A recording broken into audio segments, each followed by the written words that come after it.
Hello. For me, it's good morning. It is Thursday, the 21st of April, and this is the first morning where I feel almost regular. Oh, man. Thank goodness. Thank goodness. It's going around. You know, when I got to band practice last night, everyone had a cold, and we didn't get it from each other because as we talked,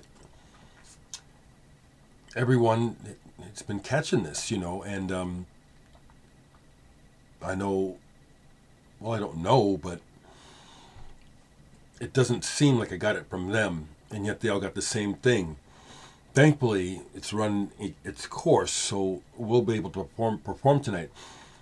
Actually, that's one of the things I wanted to just say right quick, among other things, is that band practice with Dave Nant's band was really fire last night. Matt Folk is playing drums for this show.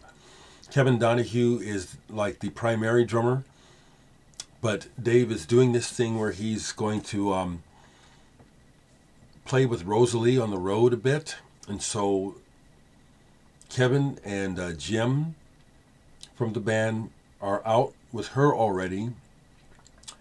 I had the opportunity to do that, and I just decided I didn't want to do road stuff right now, not the hard way.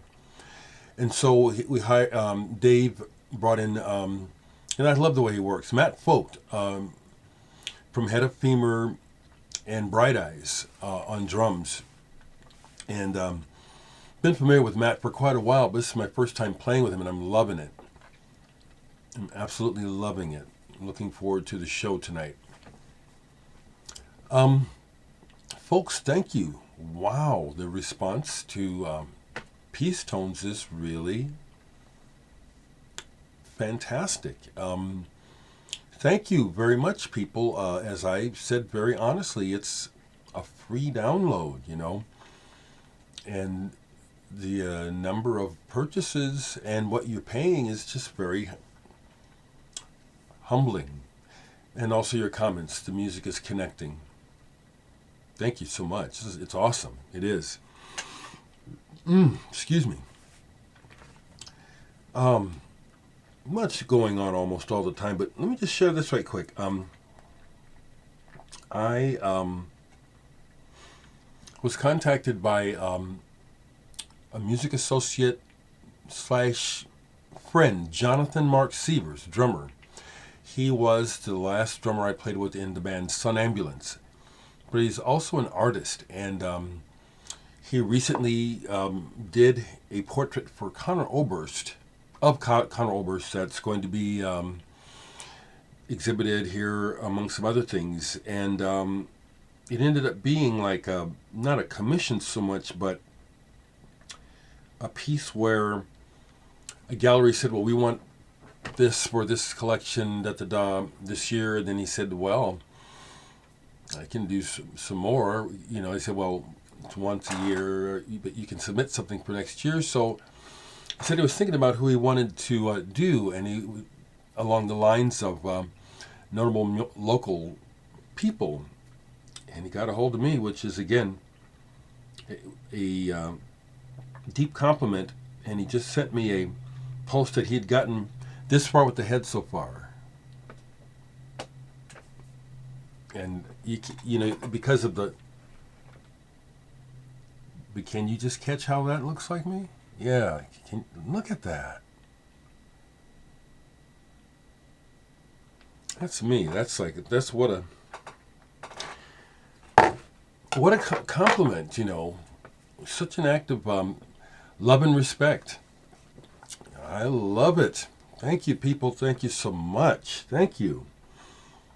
I'm just feeling really, really freaking thankful, and really glad that I'm just being honest and sticking to my guns and not caving into the absolutely bullshit way that the world is operating right now, and how a lot of people are very shallow, superficial, disconnected, uncaring, and unfeeling. And I'm just not like that. And I'm not concerned about political correctness at all, and I'm not allowing people to label me. I know who I am. I sure in the hell do. This ain't no fucking popularity contest, okay?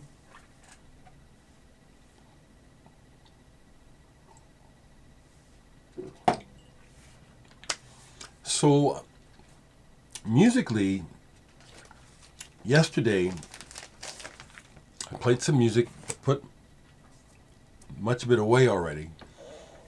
But the last thing I did before practice was I wrapped up watching this 2-hour interview with drummer, producer, artist Narada Walden with Greg Bendian, the podcast.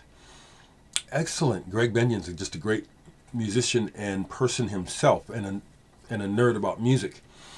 So I have been, watching a lot of his interviews. Some people's energy in interviews is just really very, very boring. And Narada Walden is the exact opposite. What a sunshine of a human being. And one of the revelations for me of the interview was him discussing this era of Mahavishnu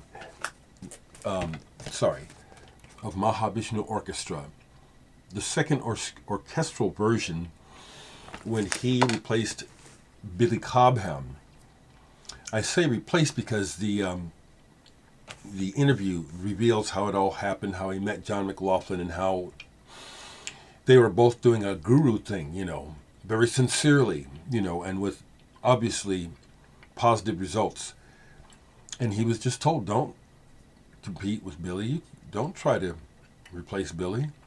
And that's why it was successful. I got to see them this version of the band opening for the Guess Who of all people. And it was just an absolute monster blowaway of a show. John McLaughlin, Narada Walden, and a couple other folks in the band were on this spiritual thing, and it was coming through besides the music. There was an ecstasy about the way they played together. It was magnificent.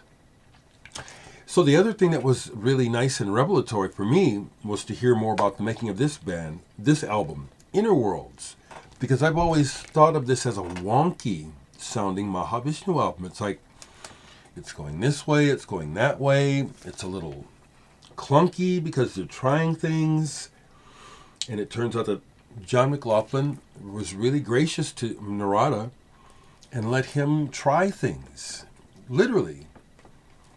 And you hear those experiments on here. And Narada talks about a couple things where we just went in, jammed,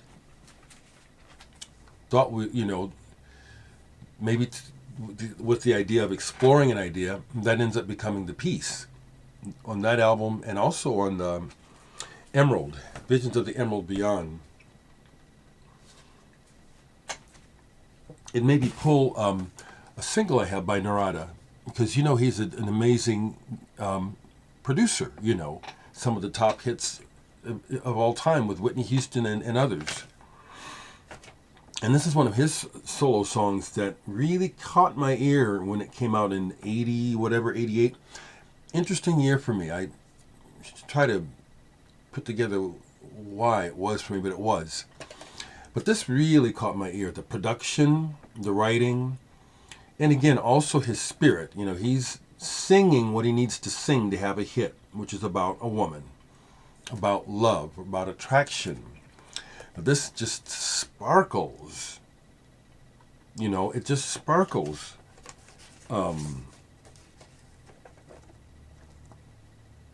Narada Walden. I got to see him, like I said, with John McLaughlin.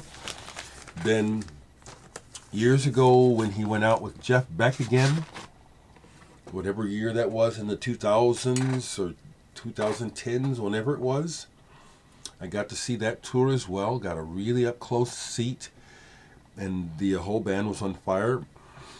But I was, again, for the second time, utterly mesmerized, excuse me, by Michael Walden's Narada's presence and playing. And he was as shit hot as Jeff Beck was.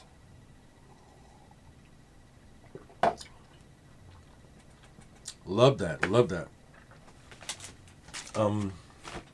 Okay, good. This is still sitting out because I'll sometimes wake up with music in my head that I'll say, well, I haven't listened to that for a while. Yeah, folks, it's a idiosyncrasy that's where the lamp sits, but when I make a video and I don't move it, it starts to distract me as I watch myself making the video, so I move it, okay? So you hear, well, also if you have the cold, it takes its time, but it's much, much better. But this is still out. I can't say that this is my favorite Genesis album, but I would probably say it must be. Selling England by the Pound. This came out the year I graduated from high school. What a tumultuous time for me and probably for a lot of you folks. And this was just like a dream come true of an album of music to me at the time. Can you tell me? The way it starts, it's like the heralding of the coming of this, we're about to open a gate and something is going to change right now when this music starts. This is just an amazing album. Cinnamon Show is my favorite individual track by Genesis. Absolutely, I can say that. It has moved me to tears on many occasions. The music. The words are deep, and when I was young and processing it, I can still remember a time in particular when I was living and working in Port Aransas, Texas for a summer, and how I just felt so alienated, down there. And this was my friend, even though I went down there with a friend. I just can remember when this little stereo in the dorm room of this, because I was working at a Bible camp. I have all kinds of experiences, folks. And I just wept at what the words, they just came through like a story in my head. And it just took me away. And I just remember how some of the other guys would come in as I was sitting in front of the stereo like this with my head between the speakers on the floor, just bawling like a baby, And I just didn't care. This music is just so the most incredible. Thank you for describing to me the effect of the music from Peace Tones, a couple of you folks. Rebecca, it's nice to hear that, it works with your yoga. Someone else described it, listening to it in the dark. And I got some other comments. Wonderful people. Thank you so much. Music is real. It's love. It is. It is. Okay, good. I didn't put it away. Because just like this is the way I am. If you've been watching me for years, and that's cool, Lisa, that you've been watching me that long, and I didn't realize I'd sold you that much music. But I'll do things, and then I'll switch for a while. I might do it again, I might not. So I've been doing pulls, and I'm not feeling like that's what I want to do today. I'll refer to things, but not necessarily a random pull right now. So, for me, a pull yesterday, or was it the day before? Because of the illness, it's a little blurry. I pulled this as something else I was trying to grab something else.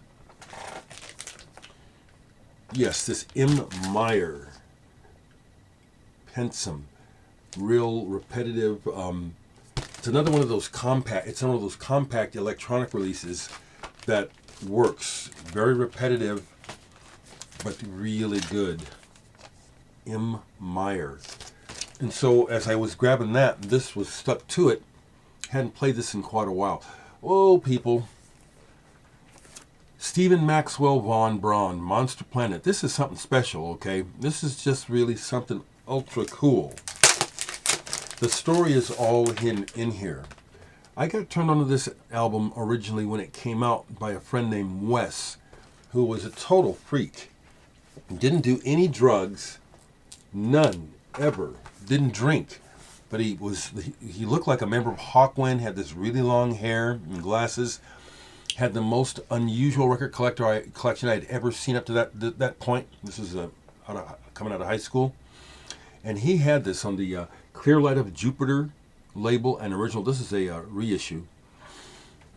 Wes was incredible. Very strange cat, but he used to put on performances in his apartment for us, his friends. He actually had bought him and put together his own light show to play while doing records, and then he would put the light show on, play a record, and then freak out and stuff like he's performing to the music, and he couldn't play a note of any music. He turned me on this album, and this is just like an early Rupp synthesizer. This is really in a raw way, just really good. It tells the story of how he did it using 2 tape recorders and remembering all the parts, and it really works. At first, it sounds like maybe it's just kind of twitchy and tweakly and kind of interesting. Then Steve starts to sing, and it's rough. He can't sing, but he's just giving it Monster Planet. It's like, what's up with this guy? Then the music builds up, and then the rhythm comes in. It's like boom, it explodes, but it's still rough. It's still all raw, but this is awesome.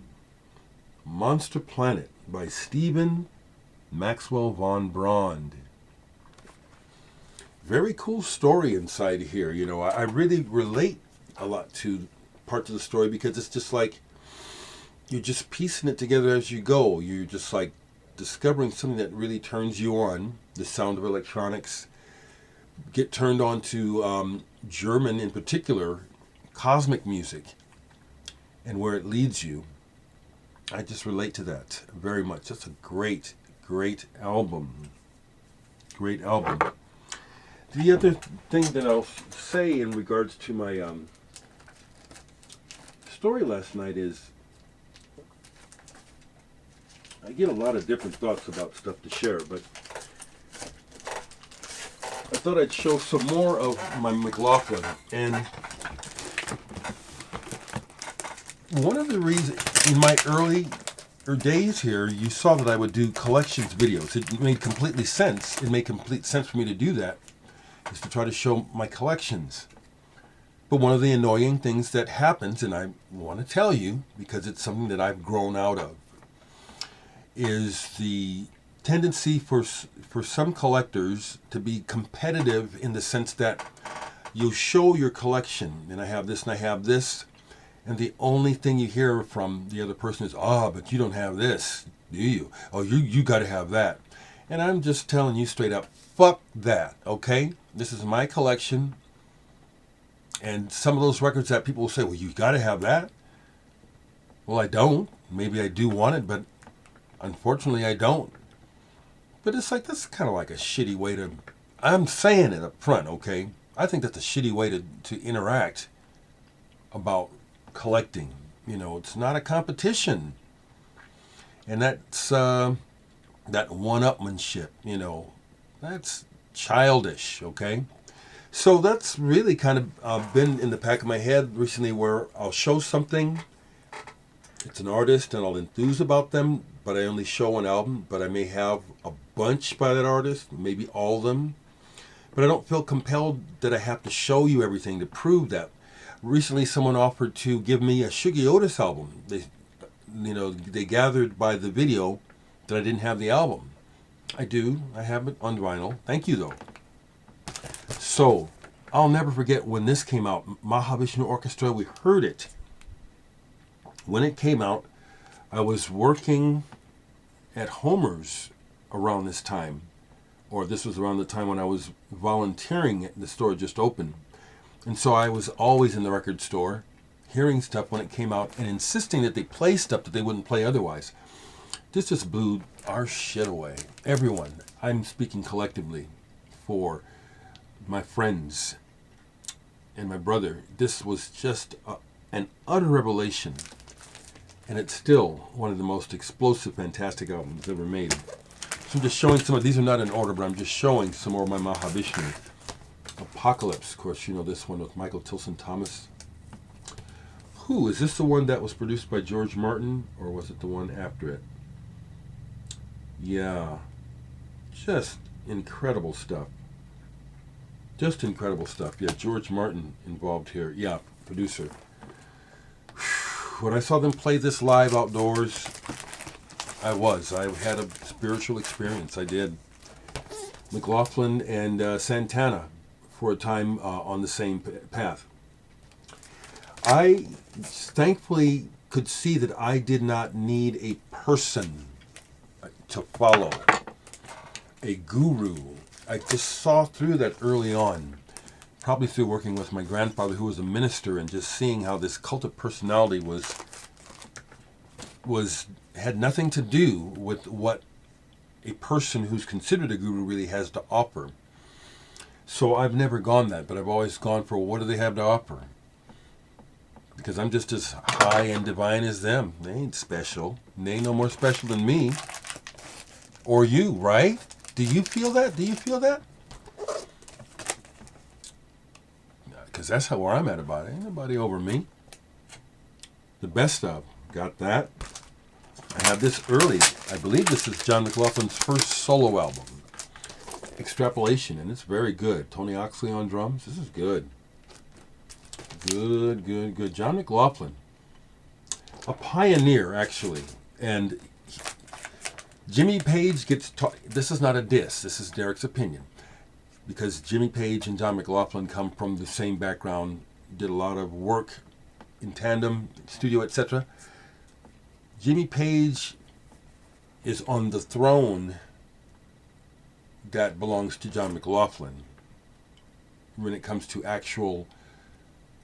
I mean, if you were really to get down to,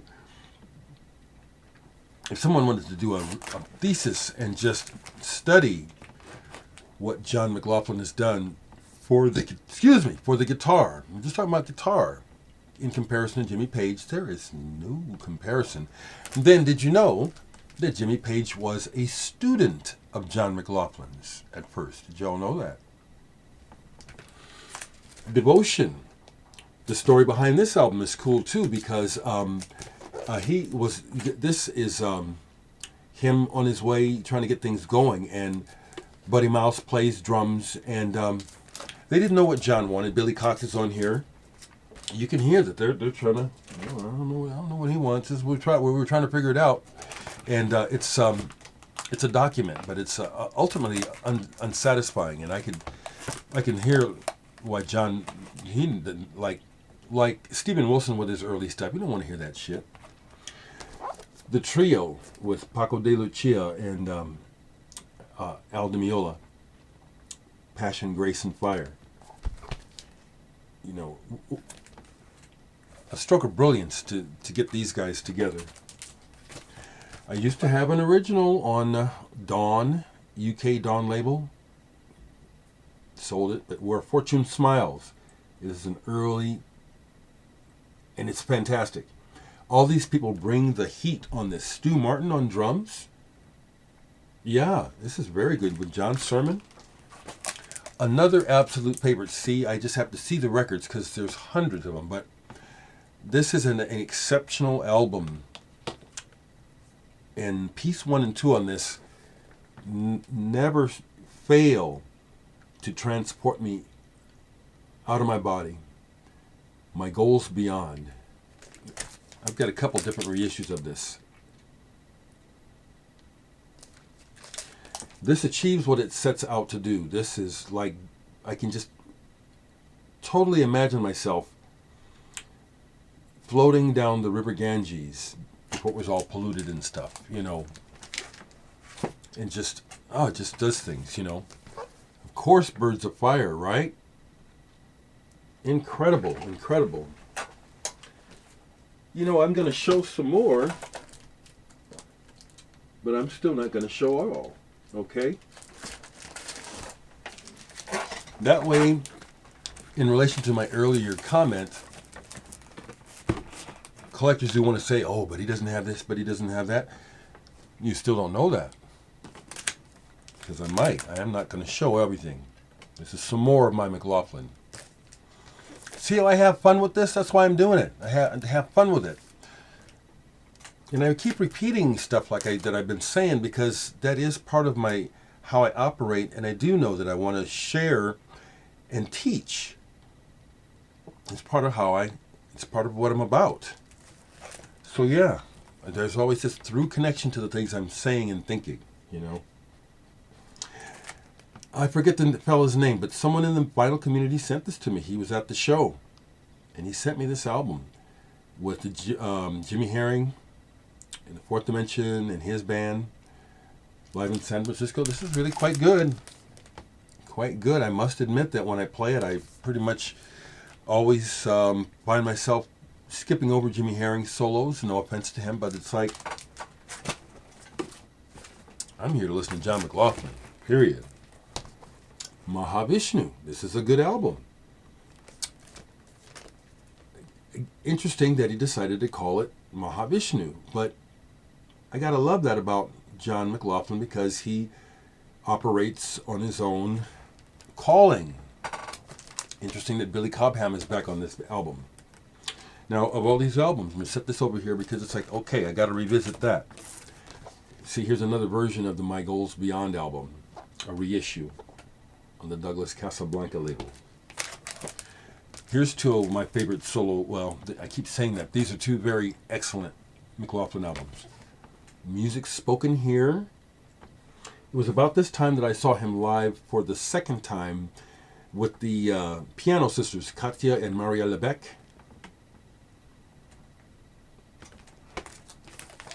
Below Horizonte. Beautiful. Again, this is thankfully this captures the feeling of this album. Beautiful. I love John McLaughlin. I love him. John McLaughlin with the One Truth Band. This is tough. This is very funky in a very sly kind of way. I also really dug how Narada described John McLaughlin as he said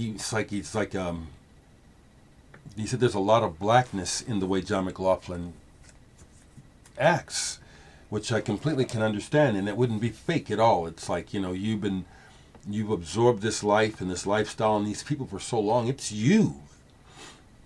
No cultural appropriation. That's who McLaughlin is. He's a brother. Johnny McLaughlin, electric guitarist. All these highly recommended. Every one of them. And then I'll stop with these because then I go into another section of McLaughlin. I'll stop here. The Shakti albums. Okay. With Zakir Hussain and Zakir and L. Shankar and T.H. Vinayakram and the other fellas. Wonderful.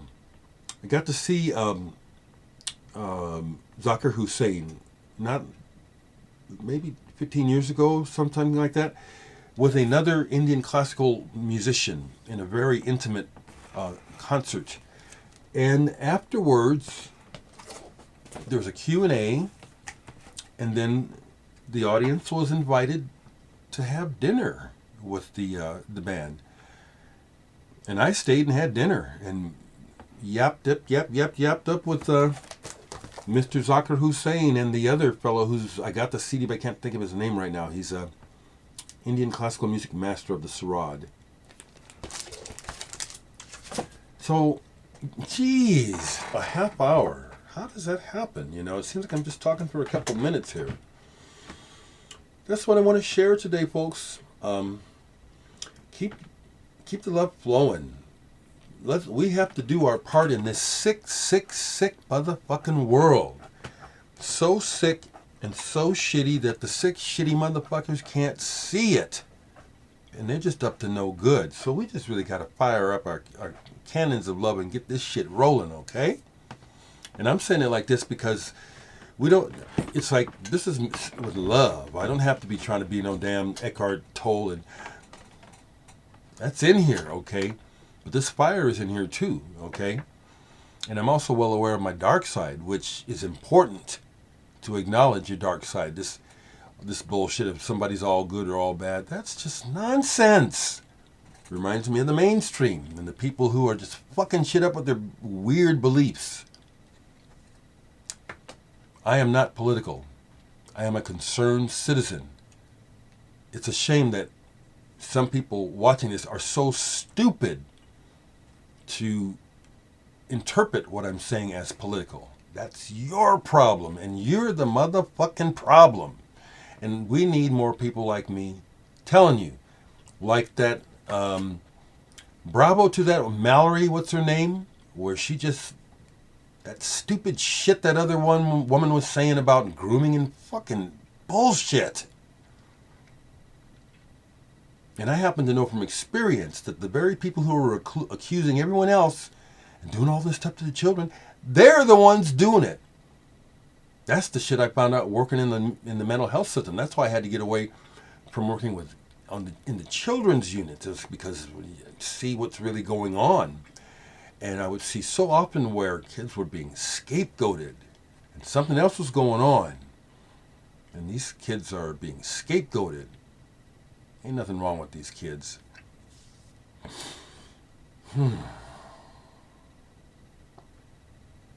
Yeah, I feel good about saying things the way I see them. And just like I said, no one else has anything to say about my collection. It's mine. No one else has anything to say about what I have to say. It's me. This is my life. You have nothing to say about what I'm saying. Nothing. You know. No exceptions. Have a good one, folks. Talk to me.